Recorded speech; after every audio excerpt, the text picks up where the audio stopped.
हाम्रो दायित्व innovation leaders, दायित्व अटम फेलोज तथा सम्पूर्ण दायित्व परिवारको तर्फबाट हार्दिक स्वागत र नमस्कार तपाईलाई नेपाल नेतृत्व सम्मेलनमा। आज यो दिनमा यो सम्मेलनमा आफ्नो केही कुराहरू राख्ने मौका पाउँदाखेरि म अत्यन्त हर्षित छु र गर्वित छु। म सानो छँदा मेरो नेतृत्वको एउटा अर्कै किसिमको परिभाषा थियो। मलाई लाग्थ्यो कि एउटा नेता भनेको यस्तो व्यक्ति हो जो बलियो हुन्छ, जो अग्लो हुन्छ, जो हेर्दा आकर्षक हुन्छ, जो अलिक कमान्डिङ हुन्छ, जसले राम्रो स्पिचेसहरू दिन सक्छ। ती गुणहरूमध्ये ममा कुनै थिएन।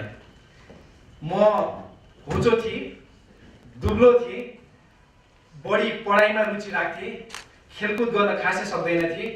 त्यसै कारणले गर्दाखेरि मलाई चाहिँ म नेता हो जस्तो लाग्दैन थियो। यसरी म हुर्किँदै गर्दाखेरि मेरो नेताको परिभाषा के हुन गयो भने एउटा व्यक्ति जोसँग औपचारिक अख्तियार छ। त्यो मेरो परिवारमा मेरो बुवा हुनुभयो, मेरो स्कुलमा त्यो प्रिन्सिपल हुनुभयो र देशमा हाम्रा मन्त्रीज्यूहरू हुनुभयो। यस किसिमको परिभाषा लिएर म हुर्किँदै गएँ र पछिल्लो समयमा मेरो कलेजमा, युनिभर्सिटीमा अनि मेरो प्रोफेसनल लाइफमा र दायित्वमा मैले अख्तियार त पाएँ, अनि तर त्यतिखेर के मैले महसुस गरेँ भने मात्र अख्तियार भएर पुग्दैन रहेछ। जुन किसिमको सामाजिक परिवर्तनको लागि एउटा नेता लागि पर्नुपर्छ त्यहाँ त सुरुमा व्यवहारिक परिवर्तन आफैमा आउनुपर्ने रहेछ, त्यसपछि आफ्नो टोलीमा आउनुपर्ने रहेछ, अनि जसको लागि काम गरिरहेको छ उहाँहरूमै व्यवहारिक परिवर्तन आउनुपर्ने रहेछ। अर्थात् यो त कठिन काम पो रहेछ, खालि अख्तियार मात्रै पाएर नहुने रहेछ। यो जुन मेरो कहानी छ यो मेरो मात्रै कहानी होइन। यो कहानी यस सभामा हुनुभएका हामी सबैको नै विभिन्न किसिमले यही नै कहानी छ। अघि हामीहरूले यहाँ चिन्ने मौका पायौँ हाम्रो दायित्व इनोभेसन लिडर्सहरू। उहाँहरूलाई हामीहरूले एउटा राष्ट्रिय प्रतियोगिताको मार्फतबाट business, civil society, politics, bureaucracy यी क्षेत्रबाट उहाँलाई छनौट गरेका छौँ। यो कहानी उहाँहरूको पनि हो। अझ उहाँहरूको केसमा उहाँहरूले अख्तियार, औपचारिक अख्तियार भोग्दै आफ्नो संस्थामा, आफ्नो ठाउँबाट त्यो कठिन प्रयास पनि गरिरहनु भएको छ। मात्र अख्तियार छैन उहाँसँग, उहाँले केही गरिरहनु भएको छ। जस्तो अघि एकजना यहाँ इनोभेसन लिडर हुनुहुन्थ्यो हाम्रो सुमिरा श्रेष्ठ। उहाँले WHR को मार्फतबाट 50,000 जना भन्दा बढी एकल महिलाहरूसँग काम गरिसक्नुभयो, महिला सशक्तिकरणको काम गरिरहनु भएको छ। त्यस्तै हामीहरूसँग यहाँ अहिले अचला दाहाल हुनुहुन्छ। उहाँ नेपाल स्टाफ यहाँ हुन्छ, अगाडि मेरो ठ्याक्कै अगाडि हुँदो रहेछ। नेपाल स्टाफ कलेजको, नेपाल एडमिनिस्ट्रेटिभ स्टाफ कलेजको डाइरेक्टर हुनुहुन्छ र त्यहाँ प्रशासकीय सुधारको लागि विभिन्न किसिमको ट्रेनिङ कार्यक्रमहरू आयोजना गर्नुहुन्छ र त्यो प्रशासकीय सुधार ल्याउन गाह्रो छ भन्ने उहाँलाई थाहा छ। तर त्यो उहाँको जुन अख्तियार छ त्यो प्रयोग गर्दै अथक किसिमले प्रयास गर्दै हुनुहुन्छ। यी सबै इनोभेसन लिडर्सहरूले आफ्नै किसिमले गर्दै हुनुहुन्छ। हाम्रो अटम फेलोजहरू उहाँहरूले 2 जना हाम्रो संसदीय समितिका सभापतिहरूसँग, कृषि सभापति माननीय गगन थापाज्यूसँग, माननीय रविन्द्र अधिकारीज्यूसँग र हाम्रो सञ्चार मन्त्री माननीय शेरदन राईसँग काम गर्नुभयो। यी अटम फेलोजहरूको अख्तियार, औपचारिक अख्तियार कम छ, तर औपचारिक अख्तियार नहुँदै पनि उहाँहरू क्रियाशील हुनुहुन्छ, अथक प्रयास गरिरहनु भएको छ कसरी सुधार ल्याउन सकिन्छ भनेर। यसरी यी अटम फेलोजहरू, यी इनोभेसन लिडर्सहरू चाहिँ यो हरेक टेबलमा हुनुभएको तपाईहरूको पनि यस्तै कहानी छ। नेपाल अहिले एउटा महत्त्वपूर्ण नेतृत्वको सङ्कटमा छ। गएको भूकम्पमा हजारौं नेपालीहरूले ज्यान गुमाउनु भयो, अरबौंको देशलाई क्षति पुगेको छ।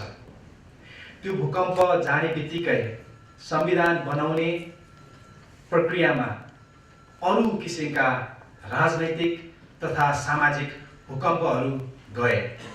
ती भूकम्पको कम्पनहरू आज पनि हामी हरेक नेपालीलाई महसुस भइरहेको अवस्था छ। यो अवस्थामा हामीहरूलाई नेतृत्वको विशेष खाँचो छ।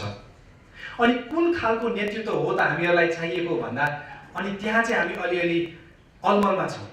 एकातिर हामी भन्छौँ जोसँग औपचारिक अख्तियार छ उहाँहरू नै नेता हो, फेरि त्यो अख्तियार भएका व्यक्तिहरूमध्ये केहीले नेतृत्व गरेर परिवर्तन नल्याएको खण्डमा ती व्यक्तिहरू नेता होइन भन्छौँ। यसरी नेतृत्वलाई बुझ्नुभन्दा बरु जो व्यक्ति क्रियामुखी छ, क्रियावादी छ, जुन व्यक्तिले आफ्नो दायित्वलाई अगाडि ल्याउँछ अधिकारभन्दा अगाडि, जो व्यक्तिले सामूहिक लक्ष्यलाई अगाडि ल्याउँछ व्यक्तिगत लाभभन्दा, हो त्यस्तो क्रियामुखी व्यक्तिहरूलाई नेता भनेर संज्ञा दिएर हामीहरूले नेतृत्वको नयाँ परिभाषाको बारेमा सोच्ने कि दायित्वमा हाम्रो लागि यी इनोभेसन लिडर्सहरू, हाम्रो अटम फेलोजहरू नै गएका यी भूकम्पहरूको पछिको आशाको किरण हो। किनभने उहाँ विभिन्न क्षेत्रबाट आउनुहुन्छ तर मिलेर नयाँ किसिमले नयाँ नेपाल बनाऊ भन्ने सोच राख्नुहुन्छ। र दायित्वमा हामीहरूले धेरै सांसदज्यूहरू, धेरैवटा सरकारी निकायहरू, एनजिओजहरूसँग, बिजनेसेस हाउससँग काम गऱ्यौँ र त्यसबाट हाम्रो सिकाइ चाहिँ के रह्यो भने नेतृत्व गर्दा दुईटा कुरा महत्त्वपूर्ण हुन जान्छ। एउटा जुन चुनौतीहरू छन् ती चुनौतीहरूमा केही गर्नुपर्छ, त्यो गर्नु भनेको जोखिम लिनु भयो। दोस्रो कुरा त्यो जोखिम लिँदै गर्दाखेरि चुनौतीलाई अवसरमा कसरी परिणत गर्ने, त्यो भनेको सृजनशील हुनु हो।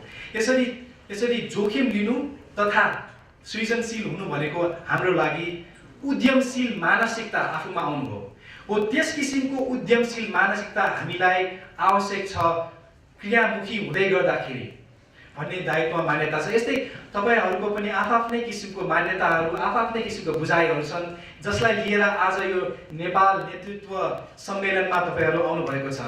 आज तपाईहरू विभिन्न प्यानलहरूमा, विभिन्न किनोट स्पिचेसहरूमा, विभिन्न स्टुडियोजहरूमा जानुहुन्छ दिनभरि। त्यो जाँदै गर्दाखेरि नयाँ प्रयोगहरूको बारेमा हामीहरूले जान्ने मौका पाउँछौँ र आफूलाई तपाईँले कस्तो किसिमको नेतृत्व गरिरहनु भएको छ भन्ने प्रश्न सोध्नु होला। र अन्तिममा म तपाईहरूलाई 3वटा प्रश्नको साथ बिदा माग्दछु। पहिलो प्रश्न, तपाईले नेपालमा कुन किसिमको परिवर्तन चाहिरहनु भएको छ? दोस्रो प्रश्न, त्यो परिवर्तनमा कुन किसिमको नेतृत्वको आवश्यकता महसुस गर्नुभएको छ? त्यो नेतृत्वका गुणहरू के हुन्?